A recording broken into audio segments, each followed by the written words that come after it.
Europe has just 3 years to get ready for an attack by Russia on NATO and could end up losing a war to Vladimir Putin. That was the apocalyptic-sounding warning from both Poland's Secretary of State and a respected German think tank in recent weeks. While the idea that the Kremlin is about to take on the world's most powerful military alliance, having just bungled its war in Ukraine, may sound far-fetched, there are compelling reasons to take it seriously. Ukraine is struggling on the battlefield because the Western weapons it was gifted proved less powerful than expected, the very same weapons that Europe will rely on to defend itself if Russia attacks. Meanwhile, Putin has just passed a new budget that will pour money into his army and has made no secret of his desire to reclaim the glory of the Russian Empire. It is even conceivable that Europe could have to defend itself without the help of the United States, the backbone of NATO. Donald Trump is no great friend of the alliance, and he looks increasingly likely to win back the White House next year. That would leave an emboldened Putin versus a weakened Europe. Could the continent survive? The alarm bells are being sounded by Jacek Świera, the head of Poland's National Security Bureau, and scholars at the German Council on Foreign Relations. Here's why they're worried. First, both of them believe that Putin's ambitions for Europe go well beyond Ukraine and include more or less rebuilding Russia's old empire. Once upon a time, that included the likes of Estonia, Latvia, Lithuania, Romania, and Poland itself, all of which are now independent and, crucially, are part of NATO. And they have good reason for believing this. Before invading Ukraine in 2022, Putin demanded NATO withdraw its troops from all these countries, giving a clear indication of where he thinks the West's borders should end and Russia's borders should begin.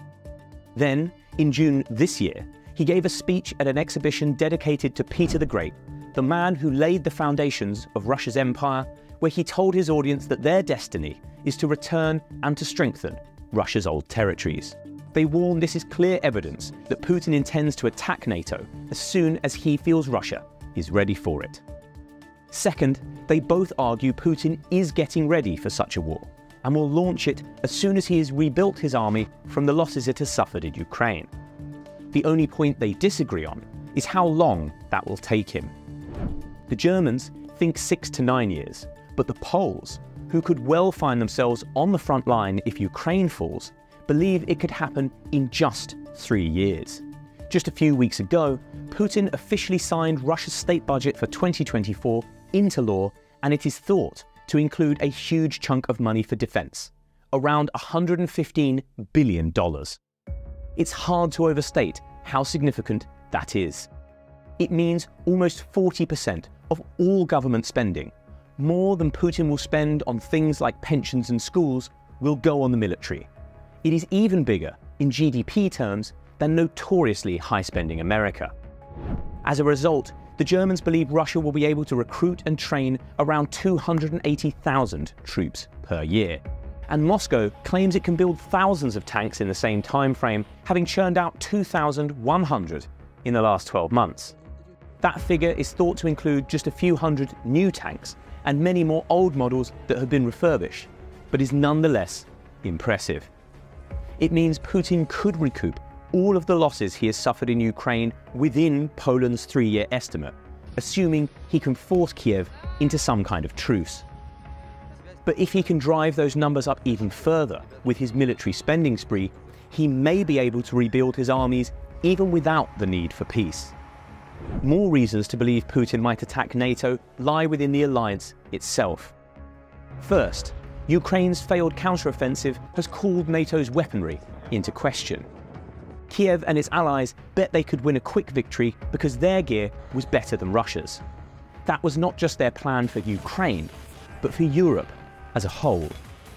For decades, leaders on the continent have been cutting the size of their militaries in the belief that they could do more with less, provided they had cutting-edge weapons. But, as Ukraine has shown, technology only counts for so much, a fact that is sure to make European leaders uneasy. Second, NATO could be heading towards a future where it loses its most important member, America.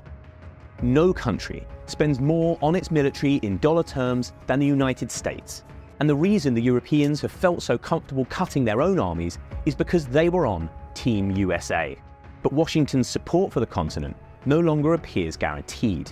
Just last week, senators blocked a $100 billion defense package that included aid for Kiev amid a squabble over their southern border. This week, polls showed about half of voters think Biden is spending too much on the war, and more polls released over the last several months suggest Donald Trump stands a good chance of winning the election next year. He is no great friend of NATO, and if he regains power, he can cut aid to Ukraine entirely and perhaps even yank US troops out of Europe. That would both embolden Putin and gift him the time and space he needs to rearm. If the Russian despot then launches another invasion, Europe could be left to face him alone. Would the continent survive such an onslaught? It all depends on what European leaders do next. While the whole of Europe's eastern flank would be at risk from Putin, perhaps the biggest danger lies in the Baltics. These three countries, Estonia, Latvia and Lithuania, were long-standing parts of Russia's empire and are today sandwiched between Russia proper, its military exclave of Kaliningrad, and its close ally, Belarus. They are connected to the rest of Europe by the narrow Suwalki Gap, and if Putin were to use his newly rebuilt tank army to close that gap, they would be cut off. Europe's armies would then need to break this blockade with a tank force of its own, at least as large as Russia's, if not larger, or else watch Putin's troops overrun the region. An infamous set of war games in 2014 found NATO would lose this fight, even with America's help. Winning without the US would be harder still. Poland, which borders the Suwalki Gap to the south, is alive to this danger and is already trying to build an army to thwart Putin's plans. In the last 2 years, it has bought almost 1,500 new tanks, 100 Apache helicopters, 500 HIMARS systems, hundreds more artillery pieces, and dozens of fighter jets. Warsaw also plans to double the number of soldiers at its disposal to 300,000. But with an economy and a population just a fraction the size of Russia's, it won't be able to fight and win that war alone. It will need the backing of its European allies, and none of them have shown such enthusiasm for ramping up their own armed forces. Olaf Scholz, leader of Germany, promised the Ukraine war would be a Zeitenwende, or turning point, for his country, as he handed 100 billion euros to the military to rearm. But 2 years later, 2/3 of the money has been spent, a lot of it eaten up by inflation, without any serious changes to the size of the Bundeswehr. More money and changes have been promised, but the pace has been glacially slow. Britain has also disappointed. Despite being one of Ukraine's staunchest backers, it has not only failed to grow its own army, but actually plans to cut it from 76,000 troops to just 73,000. Enough to fit inside Wembley Stadium with some spare seats.